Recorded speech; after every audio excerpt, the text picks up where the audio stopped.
Tem algumas passagens na Bíblia que são difíceis, porque as palavras na palavra são difíceis. Tem algumas palavras na Bíblia que são difíceis, porque a compreensão das palavras são difíceis, porque falam de coisas futuras, ou de profecias, ou de alusões a acontecimentos do Velho Testamento, que o nosso entendimento, olhando rápido, demora a chegar. Mas algumas palavras na Bíblia são difíceis, não porque as palavras são difíceis, não porque falam de profecias ou de coisas que ainda vão acontecer, nem porque tem símbolos do Velho Testamento, mas são difíceis porque a aplicação é difícil. Passagem de João, capítulo 12, de 23 a 26, para mim é uma dessas passagens difíceis. É uma passagem que traz muita confusão para o meu espírito carnal, para a minha vida terrena. Fala sobre a diferença entre a vida espiritual, celestial, e a vida aqui na terra. É como se tentasse encaixar um círculo num quadrado. Não encaixa. Traz confusão para a nossa mente. Eu lembro de uma ilustração que diz sobre dois engenheiros diante de um poste numa praça, debatendo sobre como medir, como tirar a altura daquele poste. E eles estavam pensando e debatendo sobre que tipo de equação ele ia usar para medir bem aquele poste, sobre que tipo de cálculo, que a maneira eles iriam saber a altura daquele poste. E aí um matuto chega num cavalo, vê os dois engenheiros bem vestidos na praça, pensando em como medir a altura do poste. Ele acha aquilo interessante. Então ele apeia do cavalo, amarra a montaria na cadeira, no banco, cruza os braços e começa a ver aqueles dois engenheirão discutindo como medir o poste. Então ele resolve tirar uma pá que está do lado, faz um buraco, era um poste de madeira, tira o poste, deita o poste no chão, tira uma fita métrica, mede o poste deitado e diz: tem 8,5 metros, sobe no cavalo e vai embora. Os dois engenheiros ficam confusos com aquilo tudo e dizem: isso é típico de matuto, confundir a nossa cabeça. A gente queria medir a altura e ele deu o comprimento. É engraçado, porque uma coisa simples às vezes fica complicada. Mas nós vivemos num mundo onde as coisas celestiais confundem a nossa mente terrena. Eu não sei se vocês receberam um esboço dessa mensagem, se não, vai chegar ainda. E eu tenho várias passagens que ilustram como as coisas espirituais confundem a nossa mente terrena.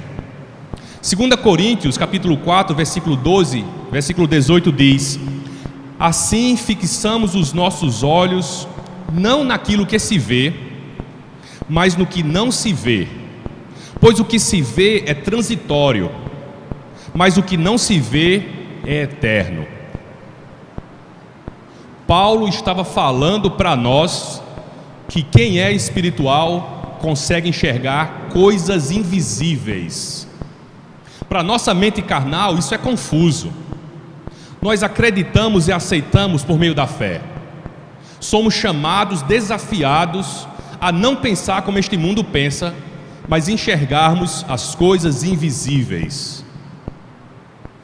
Em Romanos capítulo 6, versículo 18, Paulo também escreveu: vocês foram libertos do pecado e tornaram-se escravos da justiça. O mundo espiritual, o mundo de Deus, o mundo do Senhor vai dizer que nós conquistamos as coisas quando as entregamos. Eu sou liberto quando eu me torno servo da justiça de Deus. Não faz sentido para este mundo isso. Isso é confuso para esse mundo carnal e pecaminoso. Vai contra tudo o que esse mundo prega. Mateus capítulo 11, versículo 30, o Senhor disse: pois o meu jugo é suave e o meu fardo é leve. O nosso Senhor disse que nós encontraremos descanso, sabe quando? quando tomarmos um jugo. Não um jugo como o desse mundo, mas nós só seremos confortáveis ou só teremos descanso quando levarmos sobre os nossos ombros o jugo de Cristo. Outra coisa que não faz sentido. Aceitamos por fé porque é a verdade celestial, mas essa não é a pregação que esse mundo gosta de ouvir. Lucas capítulo 9, versículo 48, o finalzinho dele diz assim: pois aquele que entre vocês for o menor, este será o maior. Somos maiores quando somos menores. Marcos capítulo 10, versículo 43 diz: não será assim entre vocês, pelo contrário, quem quiser tornar-se importante entre vocês, deverá ser o servo. Para reinar, temos que servir. Para conquistar, temos que entregar. Para ser maior, temos que ser menor. Mateus capítulo 22, versículo 12, o final diz: e todo aquele que a si mesmo se humilhar, será exaltado. Só seremos exaltados pelo Senhor quando nos humilharmos. Coisas difíceis de entender e de aceitar, não porque são palavras difíceis, mas porque são desafiantes. É um murro na barriga. Coisas difíceis que o Senhor nos propõe, mas que são verdadeiras e excelentes. Sem sombra de dúvidas, são as melhores palavras. 1 Coríntios capítulo 1, versículo 21, o final dele diz: agradou a Deus salvar aqueles que creem por meio da loucura da pregação. Sabe quando somos sábios? Quando os aceitarmos a loucura que parece ser a pregação. Não seremos sábios se andarmos conforme o conselho dos ímpios, conforme a ciência desse mundo, mas seremos sábios quando tivermos a sabedoria do Senhor, que para este mundo é loucura, não combina. Somos livres quando nos tornamos servos, somos fortes quando nos tornamos fracos. E a última passagem para essa ilustração, eu quero ler 2 Coríntios 12, versículo 9, que diz: mas ele me disse, minha graça é suficiente para vocês, pois o meu poder se aperfeiçoa na fraqueza. Portanto, eu me gloriarei ainda mais alegremente em minhas fraquezas, para que o poder de Cristo repouse em mim. Nós triunfamos quando somos débeis. Somos vitoriosos quando somos fracos. E o texto deste dia, capítulo 12 de João, versículo 24 a 25: e em verdade vos digo, se o grão de trigo caindo na terra não morrer, fica ele só, mas se morrer, produz muito fruto. Quem ama a sua vida, perde-a, mas aquele que odeia a vida neste mundo, preservará-la para a vida eterna. Nós viveremos ao morrermos para Cristo. E esta é uma mensagem difícil e é dura de segui-la. É difícil de compreender, não porque as palavras são difíceis, mas é difícil a aplicação. Na verdade, esse não é um ensinamento agradável para este mundo, porque nenhum de nós tem pressa de morrer, não é verdade? A gente não tem pressa de morrer. Nós não fomos criados neste mundo para ter pressa de morrer. O mundo não nos ensina a ter pressa de morrer. Mesmo que a gente às vezes cante hinos que diz assim: oh glória, aleluia, Maranata vem Senhor, não é? E diz assim: vamos todos preparar para Cristo nos levar, vigilantes sempre à frente trabalhar. Vocês cantam esse hino aqui? A gente se prepara para Cristo vir, mas porém quando chega a hora, quando a gente tem consciência disso, até os mais espirituais querem ficar um tempinho mais aqui. Até os mais espirituais são acostumados a viver neste mundo. Fomos treinados a defender aquilo que gostamos, quem amamos, defender as nossas coisas. Fomos treinados por este mundo para sobreviver. Mas Deus não quer nos treinar para sobreviver. Deus quer nos treinar ou nos ensinar a viver. E para viver, temos que morrer. Conta que os projetistas do projeto Apollo 11, que levou os astronautas até a Lua, estavam pensando como melhor usar o espaço da espaçonave, como melhor usar cada cantinho da espaçonave, porque custava caro cada quilo a mais que eles iam colocar na nave. Então eles estavam se debatendo entre cientistas e engenheiros o que colocar. Os cientistas queriam espaço para colocar mais laboratório, mais equipamento de pesquisa para ser usados pelos astronautas lá em cima. Os engenheiros, por outro lado, queriam colocar mais equipamentos de proteção e segurança. Queria colocar mais sistemas auxiliares, caso os sistemas principais falhassem, tivessem uma segunda opção. E ninguém entrava em acordo. Então eles pensaram, bom, vamos perguntar para os astronautas, porque serão eles que vão pilotar a nave. Vamos perguntar para eles o que eles preferem: mais laboratório ou mais sistema de segurança? O que é que vocês acham que eles responderam? Mais segurança, por favor, porque a gente quer voltar vivo para casa. Ninguém queria morrer. O mais importante para eles era viver. Mas se é algo difícil de aceitar, morrer para Cristo, dar frutos a Deus está ligado à nossa decisão de morrer. Você não dará fruto se não estiver disposto a morrer. Foi isso que Jesus disse. Se o grão de trigo caindo na terra não morrer, fica ele só, mas se morrer, produz muito fruto. A Bíblia está cheia de exemplos de pessoas que desobedeceram a Deus porque não queriam pagar o preço. Dos 12 espias enviados para olhar a terra prometida, 10 deles disseram: aquele povo é como gafanhoto, eles vão nos devorar. Nós não venceremos. E a maioria venceu e por causa disso peregrinaram 40 anos no deserto. E o jovem rico chegou até Jesus perguntando a ele sobre o reino dos céus, e Jesus disse: só tem uma coisa, venda tudo e me siga. Lá em Mateus capítulo 19, versículo 16. E o jovem rico não estava disposto a dar frutos, porque não estava disposto a morrer. Até Pedro negou ao Senhor por medo de morrer. Até um dos discípulos que andou 3 anos e meio mais ou menos com Jesus o entregou. Judas o traiu. Mas a Bíblia também tem bons exemplos de pessoas que decidiram morrer para dar frutos a Deus. Abraão decidiu sacrificar Isaac, e em Gênesis 22, versículo 8 diz assim: que Deus proverá. Foi a resposta que Abraão deu ao filho Isaac quando questionou sobre o sacrifício. Abraão disse: Deus proverá. Estava decidido a entregar o seu único filho para poder dar frutos a Deus.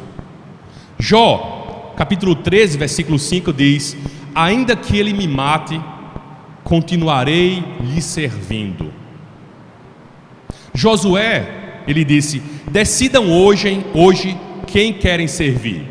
Eu e a minha família serviremos ao Senhor. Sadraque, Mesaque e Abednego decidiram obedecer a Deus e não ao rei. E no final, Daniel capítulo 3, versículo 17, ele diz: Deus nos livrará da fornalha. E se não livrar, saiba que não adoramos ao rei.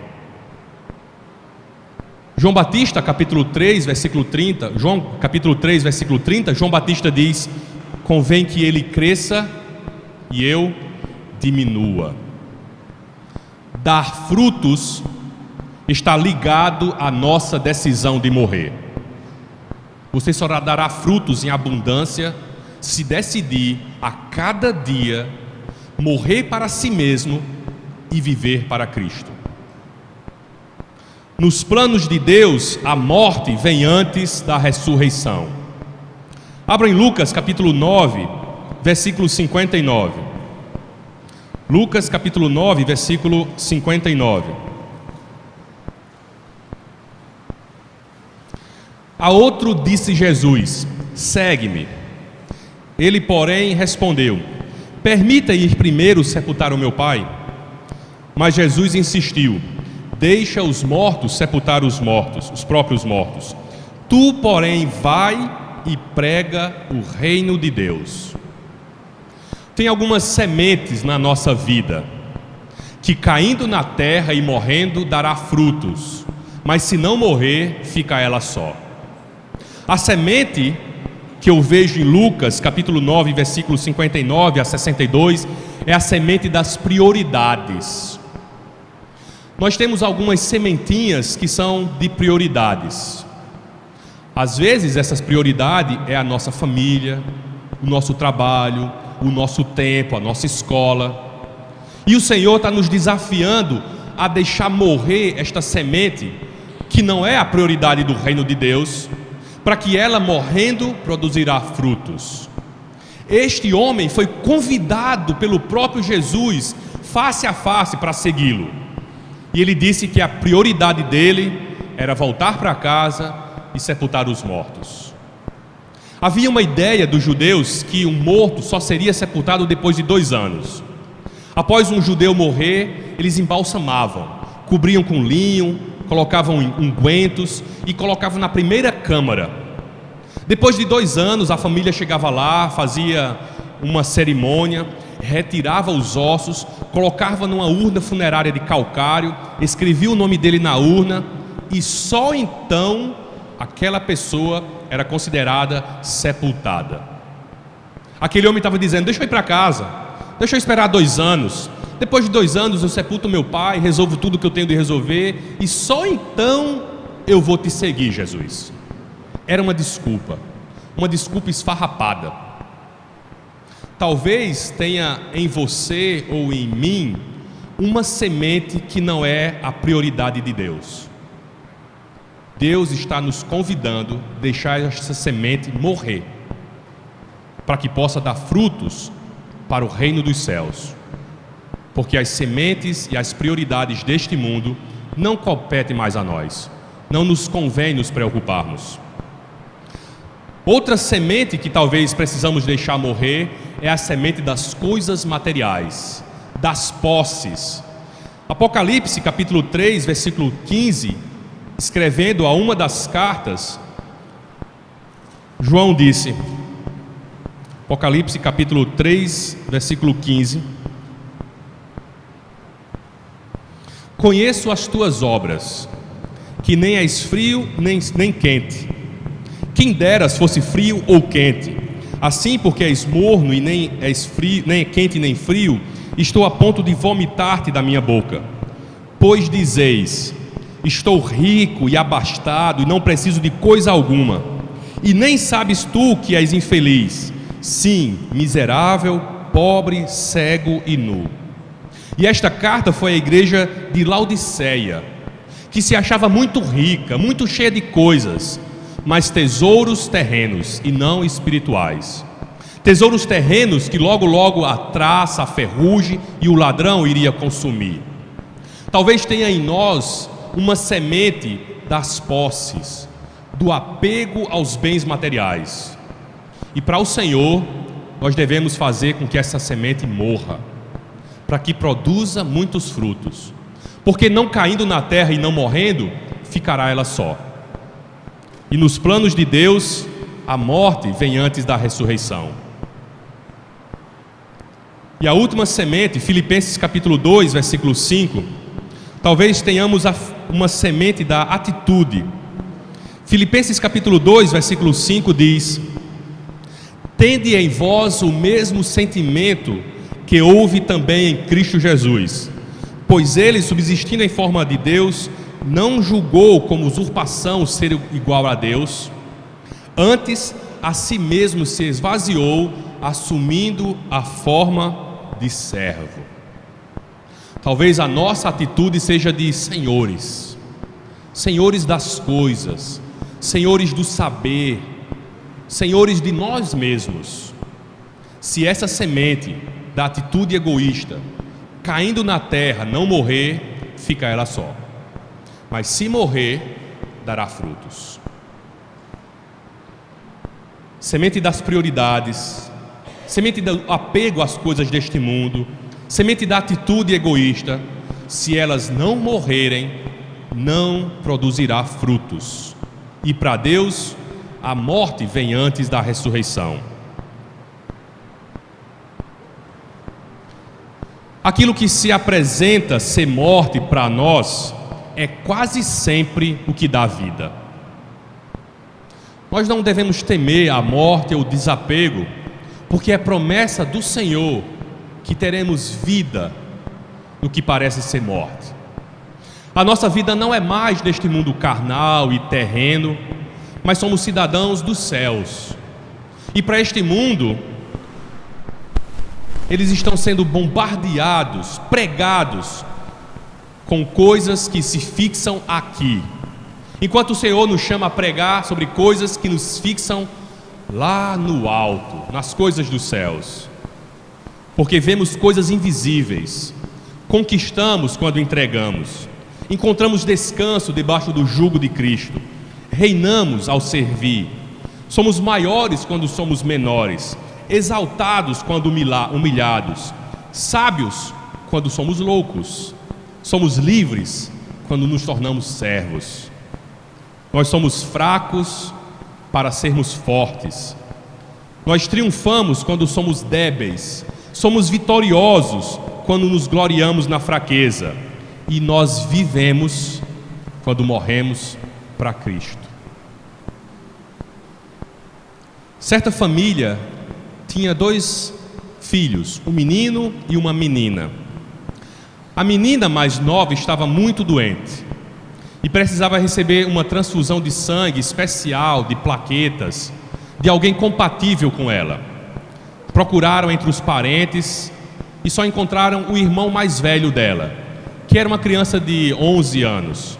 Então, com muito cuidado, conversaram com ele que a sua irmãzinha precisava do seu sangue para continuar vivendo. Ele parou, pensou um pouco e decidiu doar sangue à sua irmãzinha mais nova para que ela pudesse viver.